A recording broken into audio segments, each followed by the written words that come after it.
Everybody. I'm going to talk you through how to write your first paragraph of your persuasive essay. And your first paragraph is called your introductory paragraph. So that is just where we're going to introduce our topic. So you're going to have your hook. As you can see in my outline, you're going to have your commentary, and you're going to have your thesis statement. And along with your thesis statement, you're then going to list your three arguments. So I first wanted to show you guys mine that you've seen already. You do not need to highlight all of your stuff. I just wanted you to be able to see how the paragraph went together. So the first line or lines of your introductory paragraphs can be your hook. So remember, it's called hook for a reason. You want to hook your reader. It's not just a boring sentence to take up space. You want to get them excited about what you're reading. So some different ways to do that. You can start with a story, which is also called an anecdote. So meaning like you could give maybe an example, you could give a hypothetical situation, whatever you want to talk about that has to do obviously with your topic. You can start with a question. Now be careful with the question, because I feel like what we do sometimes is we just repeat what our topic is all over again. Meaning, like if my topic is about teachers and firearms, a boring question would be, do you think that teachers should have firearms? That's not a hook. That doesn't get anybody excited. So really think about a question that makes your readers think.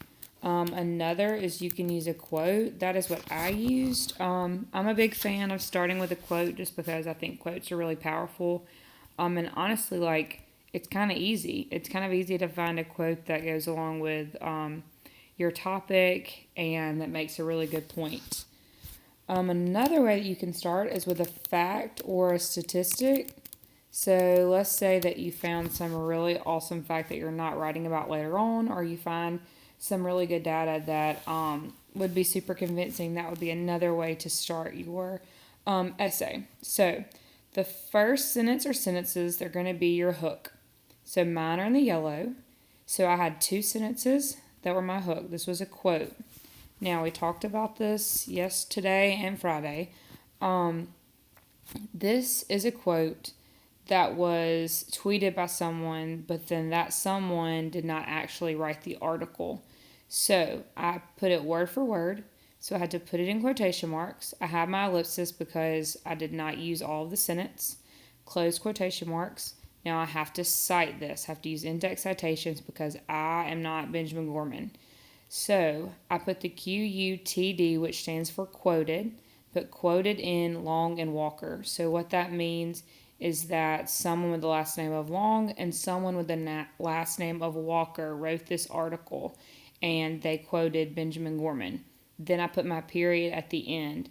Now, let's say that you did not have an author, but you quoted someone that didn't actually write the article.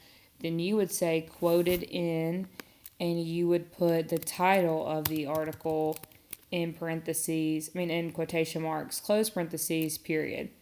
Let's say that you did not quote someone directly, but you just quoted something from your article. Well, you wouldn't put the quoted in. You would just put the author's last name, like that, or the title of the article if you don't have an author. Okay? And you're only going to put in quotation marks if it's a quote from someone or if it's word for word. Okay, now the next sentence or sentences is going to be my commentary.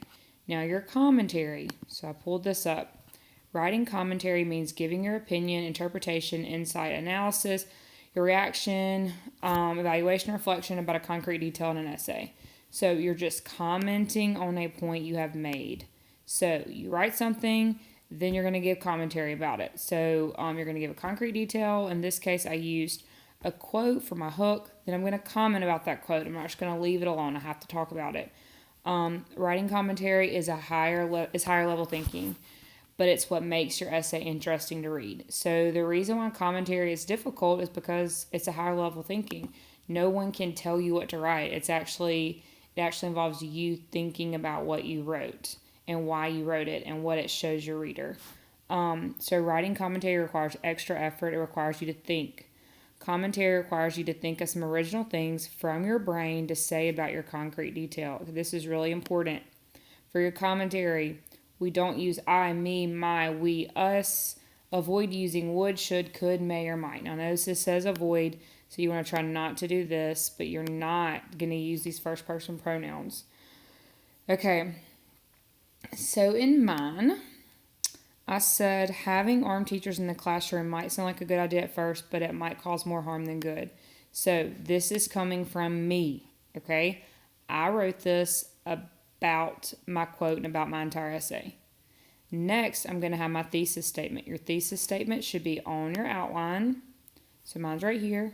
It's also on the top of your note card, and it's just your stance on your topic. So mine is teachers should not be allowed to carry firearms. After that, I'm going to list my 3 reasons why. Your three arguments. That is what we type beside each body paragraph. So, I said there are several reasons why teachers should not be armed in the classroom, and I put a colon.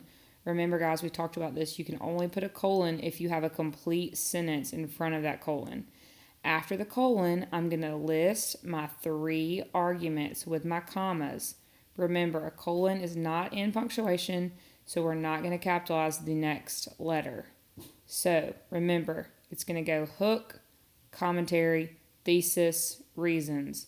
Remember that it has to be at least 5 sentences. So how I made up my 5 sentences is that my hook was 2.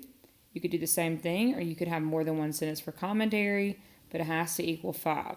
Please do not just break up good sentences to try to make more. You want your writing to be good, to be interesting, to flow.